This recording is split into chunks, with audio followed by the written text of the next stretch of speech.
Em 17 anos de existência, o Bitcoin passou por uma série de ondas de adoção. Primeiro foram os cypherpunks, depois foram os libertários, depois cada vez mais investidores individuais. Depois começaram a chegar as instituições mais pioneiras. Aí vieram Wall Street com os ETFs, os hedge funds, e hoje estão chegando as corporações na forma das Bitcoin Treasury Companies e cada vez mais instituições. Mas e o que vem pela frente? E agora? Tá começando a sinalizar uma onda de adoção de países inteiros. Acabou de sair um paper da Bitcoin Policy Institute que documenta algo completamente histórico. Desde a eleição do Trump, o ritmo de adoção do Bitcoin por governos simplesmente explodiu. Literalmente explodiu. Tem um padrão aqui que quando você entender vai ficar claro por que isso é completamente irreversível. Só que aqui está o problema. A maioria das pessoas ainda está pensando no Bitcoin da forma antiga. Ainda está vendo isso como uma questão de tecnologia, de inovação, de investimento individual, mas não é mais sobre isso. O que está acontecendo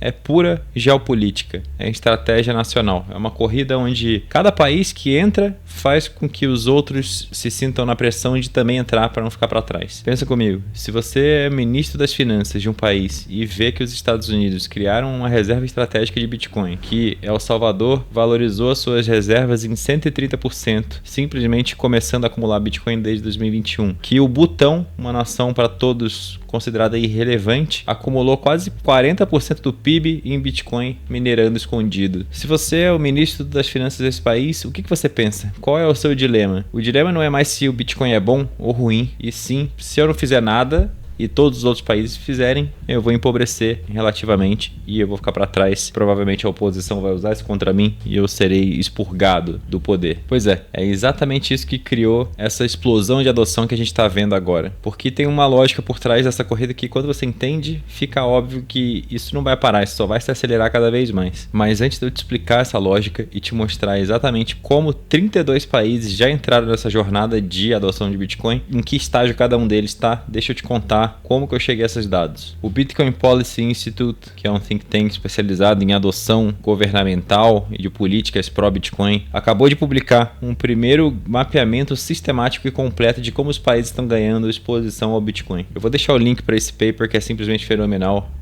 Está em inglês, mas é muito bom aqui na descrição desse vídeo. Os dados são completamente impressionantes. Bom, vamos lá. No paper, os autores definiram exposição ao Bitcoin como qualquer mecanismo oficial do qual um governo pode possuir, ganhar ou se beneficiar materialmente do Bitcoin. Eles usaram uma metodologia extremamente rigorosa que é buscas em múltiplas plataformas, validação com documentação oficial e separaram casos ativos de casos de proposta. Uma proposta seria a proposta de criar uma reserva estratégica de Bitcoin no Brasil que está tramitando, mas a gente sabe que não vai dar em lugar nenhum. Casos ativos são que já estão sendo implementados, já estão em vigor. Bom, o que o Bitcoin Policy Institute descobriu vai muito contra o que a gente vê na mídia mainstream, porque a mídia só foca nos casos mais óbvios. Fala de El Salvador adotando Bitcoin como moeda de curso legal, fala do Trump criando a reserva estratégica de Bitcoin, só que a realidade vai muito mais a fundo, ela é muito mais sofisticada do que isso. Existe uma jornada clara que os países vêm seguindo, uma progressão em etapas específicas de como os países e os governos evoluem na adoção de Bitcoin. Não é algo aleatório, não é caótico, é um padrão que dá para identificar, catalogar. Quando você entende essa jornada, duas coisas ficam muito óbvias. Primeiro, em que estágio cada um desses 32 países está nesse exato momento. E segundo,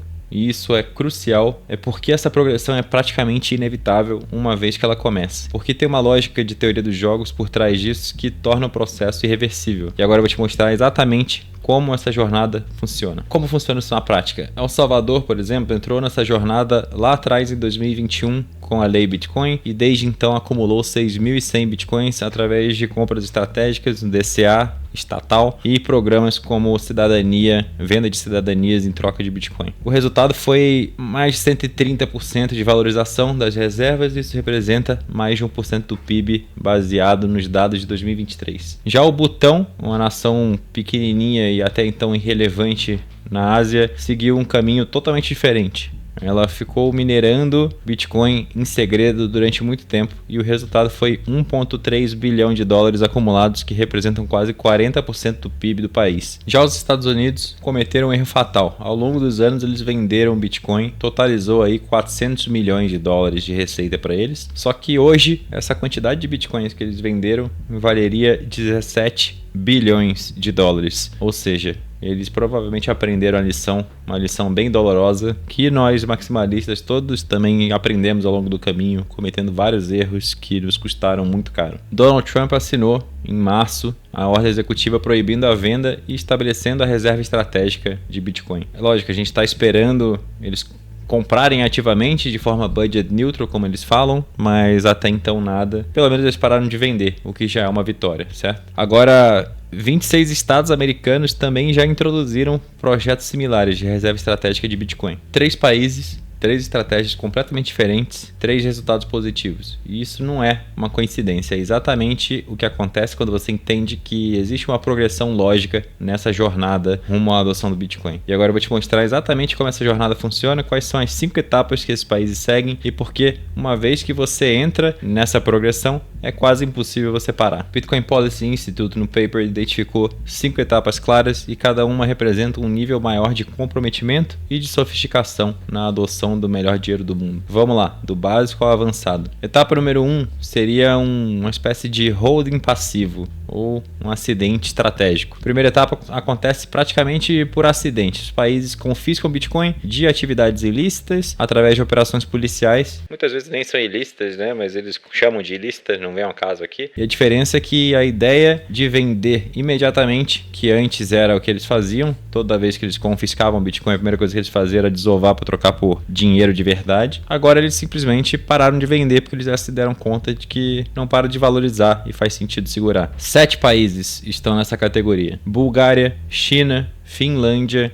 Geórgia, Índia, Reino Unido e Venezuela. Eles têm Bitcoin, mas não compraram ativamente, eles só decidiram parar de vender. Por que isso é importante? Porque isso representa uma mudança de mindset que é fundamental. Antes, Bitcoin confiscado era visto como coisa ruim e era desovado na hora, e agora é visto como um ativo que tem cada vez mais valor no futuro. De certa forma, os países estão baixando sua preferência temporal, o que é muito irônico. Etapa número 2 seria a aceitação de impostos, ou seja, uma forma de testar as águas. A segunda etapa seria quando os países começam a aceitar Bitcoin como pagamento. Parece algo pequeno, mas pode ser bastante estratégico. Tem 4 países que já fazem isso. O Panamá aceita na cidade do Panamá. A Suíça tem 4 cantões diferentes que aceitam Bitcoin como pagamento por impostos. Emirados Árabes, em Dubai especificamente. E nos Estados Unidos, no estado do Colorado e na cidade de Detroit, em Michigan. Qual que é o brilhantismo dessa estratégia? Eles ganham exposição sem gastar dinheiro nenhum. Os cidadãos pagam impostos em Bitcoin, provavelmente recebendo algum desconto por isso. E o governo recebe Bitcoin sem ter que passar a papelada e leis para poder comprar, sem risco de compra, sem volatilidade de entrada. Etapa número 3 seria a mineração pelos governos. Aqui a coisa começa a ficar um pouco mais séria.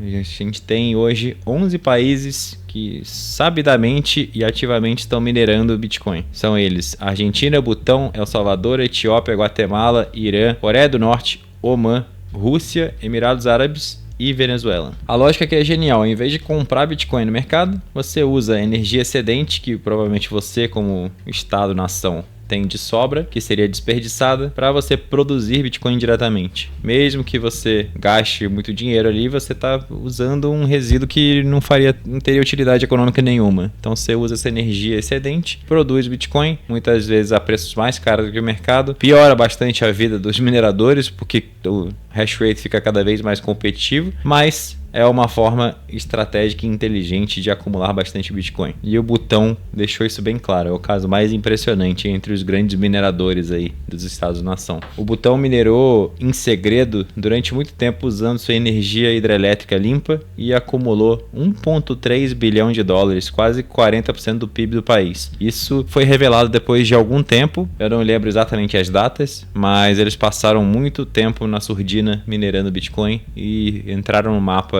e se tornaram uma nação relevante economicamente, única e exclusivamente por causa desse movimento estratégico. Vamos lá, para a etapa número 4, criar fundos governamentais, que seriam uma espécie de veículo de investimento institucional. Nessa etapa, os países começam a usar os seus fundos soberanos, fundos de pensão e bancos centrais para ganhar exposição gradualmente ao Bitcoin. Tem 3 fundos soberanos que já fazem isso. O Druk Holding no Butão, o Mubadala nos Emirados Árabes e o fundo da Noruega, que não compra Bitcoin diretamente, mas tem exposição indireta comprando ações da MicroStrategy. Nos Estados Unidos, o fundo de pensão de Michigan comprou Bitcoin diretamente, o de Houston também. E 17 outros fundos de pensão estaduais compraram ações da MicroStrategy, portanto tem exposição indireta ao Bitcoin. Por que isso importa? Porque representa capital profissional, gestão sofisticada e horizonte de longo prazo. Esses caras não vão comprar para tentar vender na alta, achar o topo do ciclo. Não, eles estão segurando por 10, 20, 30 anos. Isso não é especulação, portanto, é uma alocação estratégica que provavelmente vai tirar cada vez mais Bitcoin da oferta que está nas exchanges e vai fazer o preço ficar cada vez mais alto, uma vez que se a oferta se enxuga e a demanda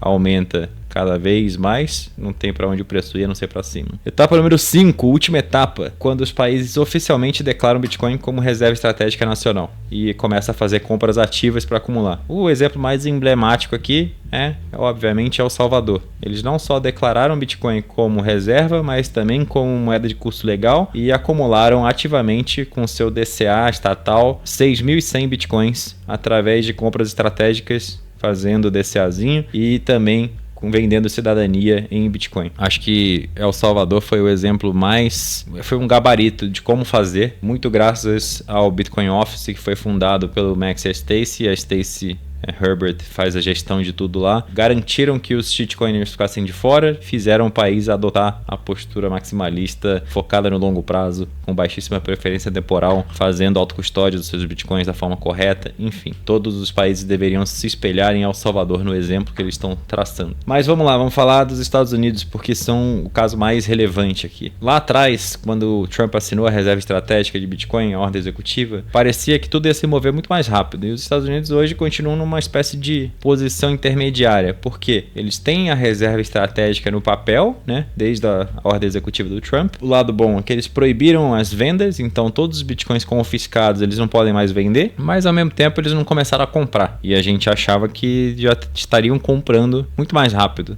e está demorando. Pelo menos para mim parece que está demorando. Portanto, eles têm um embasamento legal, uma estrutura legal, mas eles ainda não começaram a executar o plano. Além disso, você tem Suíça e Arábia Saudita, que chegaram nessa etapa 5 por um caminho indireto. Então não é tão bom quanto ter UTXOs, quanto ter Bitcoin diretamente na rede, né? Mas eles têm exposição indireta porque eles estão comprando quantidades massivas de MSTR, de ações da Strategy, o que de certa forma traz exposição ao Bitcoin. Mas olha o que está acontecendo além disso. Já tem 12 outros países que propuseram legislação para chegar nessa etapa completa. E aí você pode ter um pouco mais de ceticismo, eu até concordo com você que muitas vezes isso é só acenar para o povo, como por exemplo no Brasil. A gente vê toda hora notícias de que o Brasil está protocolando ou tramitando no Congresso reserva estratégica de Bitcoin. Você sabe que num país governado pelo Foro de São Paulo, a chance disso dar certo é muito baixa, para não dizer que é zero, né? Mas vamos lá, os 12 países que estão tramitando legislação seriam Argentina, Butão, Brasil, Canadá, Hong Kong, República Tcheca, Paquistão, Rússia, Suíça e Ucrânia. E aqui tem um ponto crucial disso tudo. Os países que chegam na etapa 5 completa, de fato, efetivamente, começando a fazer compras ativas de Bitcoin, eles criam uma pressão gigantesca, um FOMO institucional e generalizado nos outros países.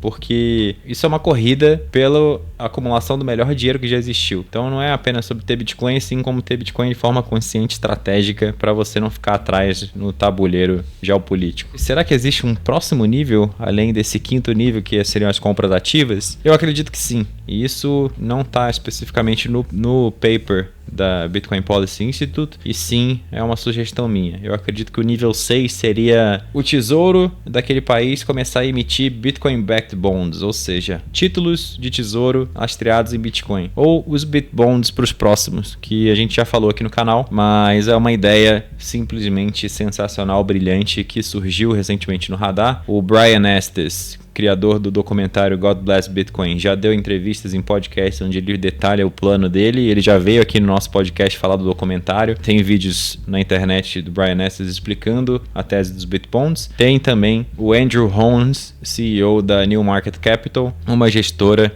que tem foco em Bitcoin também. Ele foi num evento em Washington DC, se não me engano em fevereiro ou março, e ele detalhou esse plano que é simplesmente fenomenal e resolveria o problema de 37 trilhões da dívida federal dos Estados Unidos, provavelmente em 2 décadas. Como funcionam os Bitbonds? Basicamente o investidor ele ganha exposição indireta a Bitcoin porque o título vai pagar um yieldzinho, o dinheiro levantado com aquele título vai, digamos, 80% ou 90% para custear as despesas, os déficits do governo, os gastos do governo, só que 10% ou 20% ali compra Bitcoin e segura Bitcoin pro longo prazo. Passou de um determinado threshold, digamos 4%, 5% de retorno, esse primeiro threshold de 4%, 5% de retorno vai todo para o investidor, certo? A partir dali, tudo que o Bitcoin valorizar, ainda aqueles 4% ao ano, iria splitado em 2, metade para o comprador, para o investidor, e metade para o governo. Ou seja, se o Bitcoin fizer, ele faz as contas no vídeo, se o Bitcoin fizer o que ele sempre vem fazendo aí, a projeção do Michael Saylor é para os próximos 20 anos, fazer em média 29% ao ano de crescimento médio composto,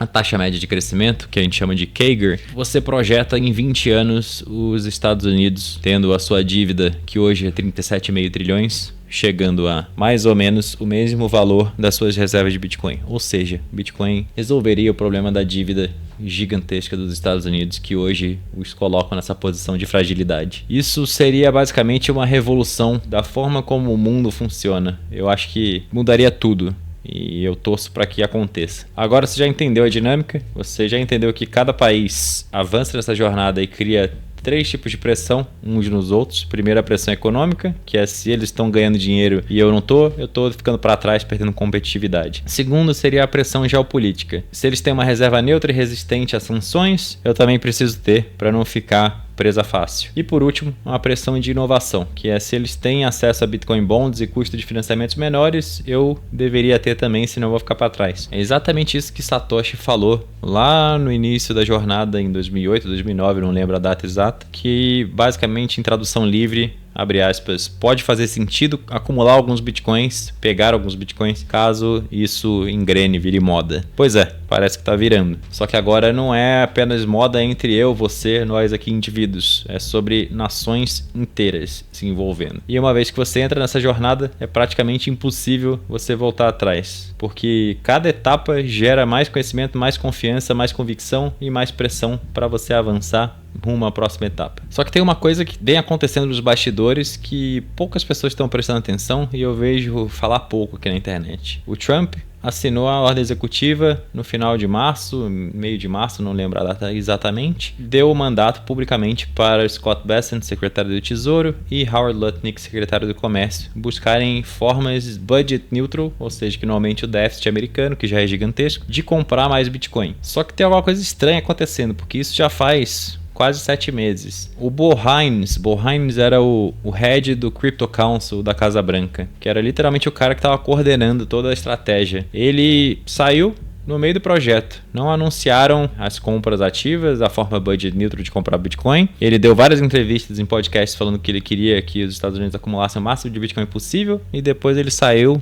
Se ele era tão empolgado com a possibilidade dos Estados Unidos acumularem o máximo de Bitcoin possível e ele botar o país em um novo patamar aí de riqueza e soberania, por que não ficar até o final? Pois é, ele saiu da Casa Branca, do governo, e foi trabalhar na Tether. Além disso, dias depois, já faz alguns meses isso, Scott Bessent, secretário do Tesouro, foi em algum jornal, deu uma entrevista e lá ele pareceu ter cometido um ato falho, que ele falou que nós não vamos estar comprando ativamente, mas a gente também não vai vender os bitcoins que a gente já tem. Só que isso vai diretamente contra o mandato que ele tinha recebido, supostamente, do Trump, para buscar formas ativas, formas formas budget neutral de comprar mais Bitcoin. E aí, nesse mesmo dia, no Twitter, ele foi lá e se retratou e falou: acho que a gente vai sim buscar formas budget neutral de comprar mais Bitcoin. Me parece, a impressão que fica, que ele falou o que poderia ser verdade ali, o que era o fato mais relevante e atualizado nos bastidores, e levou um puxão de orelha depois da entrevista por não poder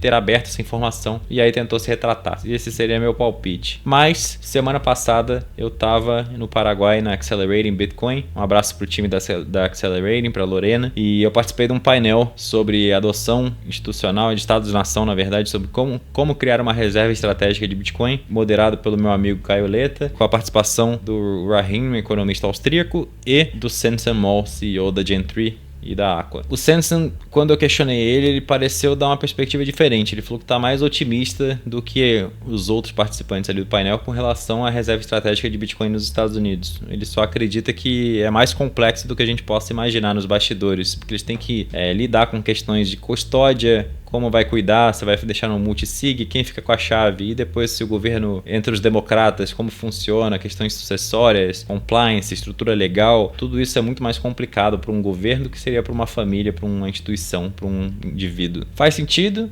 Porém, eu acho que já tivemos tempo de sobra para que as coisas se delineassem e mais clareza viesse. Ou seja, mesmo com toda essa jornada inevitável que eu mostrei, até os Estados Unidos estão enfrentando complexidade para implementar. Vamos ver o que vai acontecer nos próximos passos, ninguém sabe, acho que só quem está ali nos bastidores, mas imagina o que significa, o que vai significar para os países menores uma vez que os Estados Unidos de fato começarem a comprar Bitcoin. Agora você não está mais vendo Bitcoin com os mesmos olhos do público geral, você entende que existe uma jornada sistemática que os países seguem rumo à adoção de Bitcoin e que já temos 32 países aí nesse espectro. E mais importante, agora você compreende porque que essa dinâmica é irreversível. As pessoas andam para frente do espectro, não para trás. O ponto aqui não é mais sobre se os países vão adotar Bitcoin, porque eles já estão adotando. É sobre quando e em que ordem isso vai acontecer. E os países que ficarem de fora dessa jornada, um abraço para a Alemanha, que vendeu todas as reservas de Bitcoin da forma mais estúpida possível no último ciclo. Eles vão enfrentar desvantagens econômicas e geopolíticas cada vez mais crescentes. Essa é a perspectiva que te coloca anos à frente da curva de conhecimento. E se essa informação mudou a sua visão sobre o futuro do Bitcoin, eu te peço mais uma vez para você deixar o seu like nesse vídeo, se inscrever no canal e principalmente compartilhar esse vídeo com aquela galera que ainda acha que Bitcoin é pura especulação e não